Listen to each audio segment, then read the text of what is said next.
हर हर महादेव, श्री शिवाय नमस्तुभ्यम। दोस्तों, आप सबके ऊपर बाबा की कृपा बनी रहे, भोलेनाथ की कृपा बनी रहे। हे मेरे महाकाल राजा, किसी भी नारी की मांग गोद खाली ना रहे और किसी भी पुरुष की जेब खाली ना रहे, इतनी कृपा जरूर करना। तो आप सबको पता होना चाहिए कि गुप्त नवरात्रे इस बार 19 जनवरी से प्रारंभ हो रही है। साल में 4 नवरात्रे होते हैं, जिसमें 2 गुप्त नवरात्रे, एक चैत्र माह के नवरात्रे और एक शारदीय नवरात्रे होते हैं। इस तरीके से साल में पूरे 4 नवरात्रे पड़ते हैं। तो गुप्त नवरात्रे का गुरुजी ने एक उपाय बताया था, जिसे अगर आप कर लेते हैं तो निश्चित ही आपकी जो मनोकामना है वो पूर्ण होती है। तो आप अगर निसंतान दंपति हैं, अगर आप पुत्र की चाह रखते हैं, संतान की चाह रखते हैं, तो आपको ये उपाय जरूर करना चाहिए।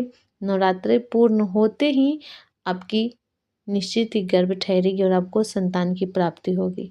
तो उपाय करने से पहले आपसे एक छोटा सा रिक्वेस्ट है कि अगर आपको उपाय पर भरोसा हो तभी आप उपाय करना, विश्वास है तभी आप उपाय करना, विश्वास नहीं है तो फिर आप उपाय बिल्कुल भी मत करना। आपकी समय बर्बाद होगी, मेहनत बेकार जाएगी। इसीलिए किसी भी उपाय का जो मूल होता है वो विश्वास होता है। अगर आपको भरोसा है कि ये उपाय करने से आपको निश्चित ही लाभ मिलेगी, तभी आप उपाय करना। अगर आपका मन डगमगा रहा है, सोच आपके संदेह में है कि पता नहीं ये उपाय करेंगे तो होगा या नहीं, ऐसा ऐसा ख्याल आ रहा हो, तो आप ना करें। क्योंकि मेरे महादेव पूर्ण देते भी है और पूर्ण लेते भी हैं। अगर महादेव पर आपको पूर्ण भरोसा है तभी आपको उसका फल प्राप्त होगा। अगर भरोसा पूर्ण नहीं है तो फिर आपका मेहनत बेकार जाएगा। इसीलिए मेरे महादेव आका चावल स्वीकार करते हैं, पूर्ण रूप से बेलपत्र स्वीकार करते हैं, पूरे 1 लोटा जल स्वीकार करते हैं। आधा अधूरा उनको वस्तु बिल्कुल स्वीकार नहीं है। और वो देते भी हैं तो पूर्ण देते हैं, वो आधा अधूरा देते भी नहीं है। इसीलिए पूर्ण है, आप विश्वास करके उपाय करें, निश्चित ही आपको सफलता मिलेगी। आपकी जो कामना है वो पूर्ण होगी। तो यहाँ पे तो बातें हो गई, लेकिन हम लोग अब उपाय की बातें करेंगे।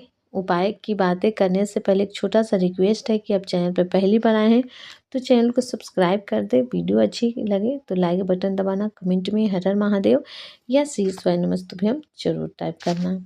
पहले हम लोग जानते हैं कि ये उपाय किस समय करनी है और कहाँ पे करनी है। तो ये उपाय आपको शिवालय में करनी है। आपके घर के आसपास कहीं पर भी जो शिवालय है मोहल्ले कॉलोनी में, वहाँ पे आपको जाकर ये उपाय करनी है। जी हाँ, ये उपाय आपको शिवालय में ही करनी है। अगर किसी भी कारणवश अगर आप बाहर नहीं जा सकते हैं, बहुत कोशिश करने के बाद भी ऑप्शन नहीं है, तब आप ये उपाय अपने घर पे कर सकते हैं। नहीं ऑप्शन है तब की बात कह रहे हैं। अगर आप जा सकते हैं तो आप जाइए और ये उपाय शिवालय में ही करें। तो अगर आप ये उपाय घर पे करते हैं तो आपको भी वही फल की प्राप्ति होगी जो शिवालय में होगी, क्योंकि आप मजबूरी में कर रहे हैं, आपके पास कोई ऑप्शन नहीं है जाने का। अगर आप शौक से घर पे करेंगे, थोड़ा सा आप आलस दिखाएंगे कि हम नहीं जा सकते हैं, छोड़ो घर पे कर, तब नहीं। आपको किसी भी प्रकार के द्वार नहीं है जाने का, हर जगह से मना है, घर वाले मना कर रहे हैं या फिर शिवालय में जाने से वहाँ के पंडित आपको मना कर रहे हैं, तब आप घर पे कर सकते हैं। तो ये आपको शिवालय में करनी है। साथ में इस उपाय में आपको एक दीपक की भी आवश्यकता होगी।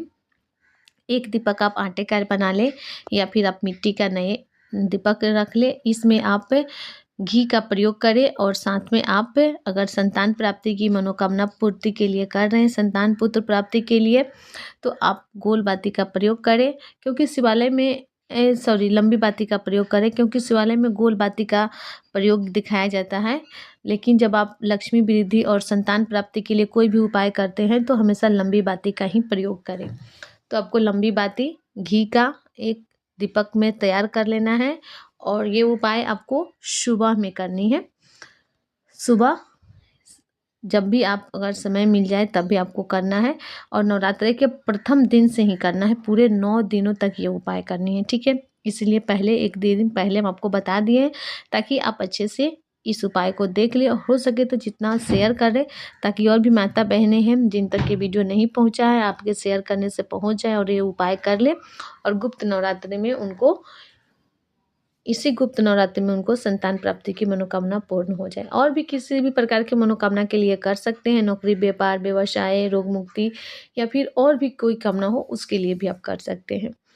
तो यहाँ पे ये हो गए, सुबह में करनी है, शिवालय में करनी है, घी के एक दीपक आपको तैयार करना है। साथ में आपको जो मेन चीज़ है वो है पुष्प। कोई से आप एक भारी मात्रा में फूल को चुन ले जो शिवलिंग के ऊपर समर्पित होती है, चाहे आप कनेर का पुष्प चुन कर लें या फिर ये जो आप देख रहे हैं पुष्प, यहाँ पे शंख पुष्प भी आपके इधर भी होगा या फिर कोई सफ़ेद कलर का पुष्प चूज कर लें। जो भी आपके इधर मिल रहे हो पुष्प जो शिवलिंग के ऊपर समर्पित होते हैं, वो पुष्प को आपको चुन लेना है। एक दिन में आपको 9 पुष्प की आवश्यकता होगी। तो आप चाहें तो गुलाब के भी फूल लाल चूज कर सकते हैं क्योंकि वो शिवलिंग के ऊपर समर्पित होती है।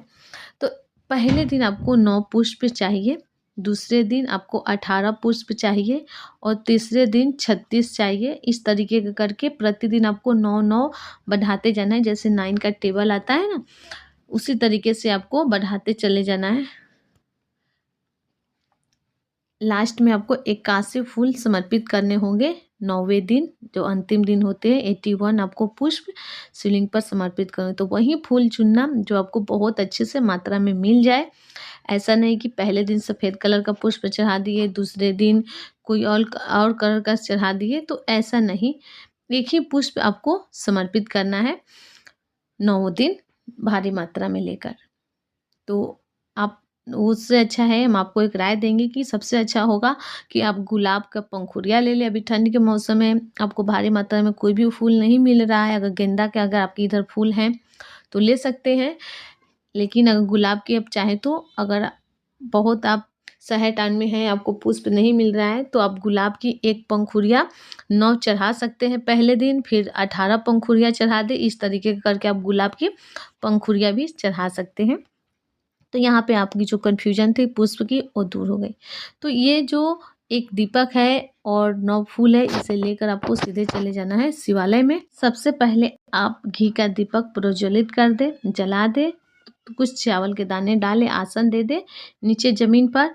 उसके बाद आप इसके ऊपर दीपक रखें, उसके बाद जलाएं और आप हमेशा उत्तर की तरफ बैठेंगे। फेस होगी आपकी दक्षिण में बैठेंगे, फेस होगी आपकी उत्तर दिशा की तरफ जिधर से जल बह के गिरता है। ये जो स्थान होता है बहुत ही मूल होता है, बहुत ही विशेष स्थान होता है।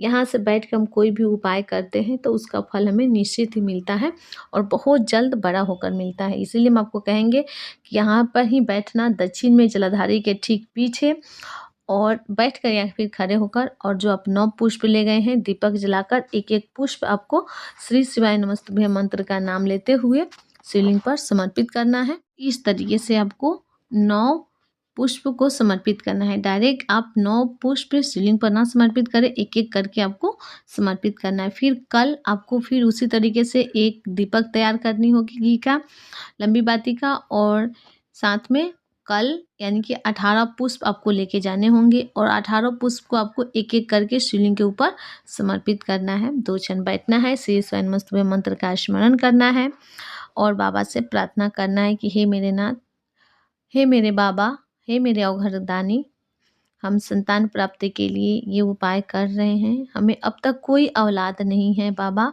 हम सब तर दिखा लिए हैं, सारे डॉक्टरों को दिखा लिए हैं, कई उपाय भी कर लिए हैं, फिर भी हमारी आप नहीं सुन रहे हैं। क्यों मेरे नाथ, क्यों आप मेरी नहीं सुन रहे हैं? मुझ में कुछ कमी हो गई है, मेरा विश्वास की कमी है।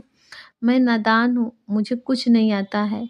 मैं जैसे भी आपकी पूजन करती हूँ, उपाय करती हूँ, उसे स्वीकार करो और मुझ पे कृपा करो। हमें एक ऐसे संतान दो, पुत्र दो, जिसकी पूरी उम्र हो, जो आपकी भक्ति करे, जो सर्वगुण संपन्न हो, जो पूरी तरह से स्वस्थ पैदा हो। ऐसे हमें संतान दो बाबा। झोली पसारे हूँ, आपके दरवाजे पर खड़ी हूँ, निराशा मुझे मत लौटाना, क्योंकि आपके दरवाजे से कोई भी खाली नहीं लौटा है, हमें भी खाली नहीं लौटाना।